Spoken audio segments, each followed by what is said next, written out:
Un nouvel espoir dans la recherche contre le sida. Deux scientifiques de l'université hébraïque de Jérusalem auraient fait une nouvelle percée extrêmement importante. Ils ont réussi la rémission du virus dans des cellules infectées.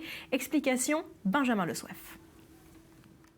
20 millions, c'est le nombre de victimes décimées par le sida depuis 30 ans, époque de l'identification du VIH. Grâce à l'apparition de nombreux traitements, la vie des séropositifs s'est considérablement améliorée.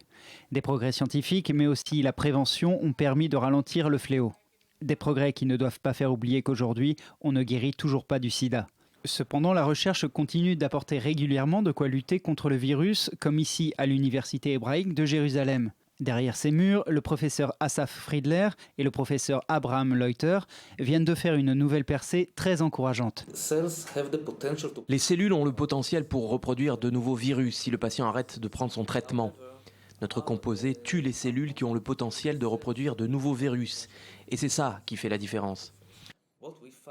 Ce que nous avons trouvé, c'est une nouvelle méthode pour faire en sorte que les cellules infectées se suicident. On utilise un mécanisme naturel de la cellule qui déclenche la disparition uniquement des cellules infectées, et donc les cellules ne peuvent plus produire de nouveaux virus.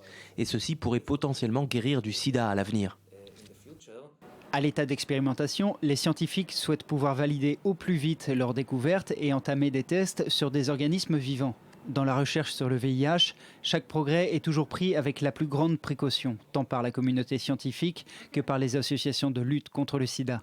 Mais cette fois-ci, ces dernières accueillent la nouvelle avec enthousiasme, tout en attirant l'attention sur les efforts qu'Israël doit maintenir. Le nouvel traitement agit directement sur l'ADN du virus. Et en cela, c'est effectivement une nouvelle brèche.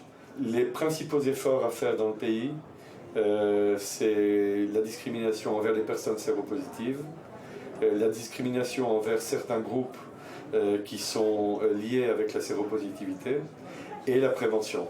Il faudra probablement attendre avant de voir cette découverte se répandre dans le domaine thérapeutique. La prévention reste le meilleur rempart à l'épidémie. En Israël, on dénombre 7000 porteurs du VIH et on estime que le même nombre de personnes est infecté sans le savoir. En 2011, le sida a tué 1,7 million de personnes à travers le monde.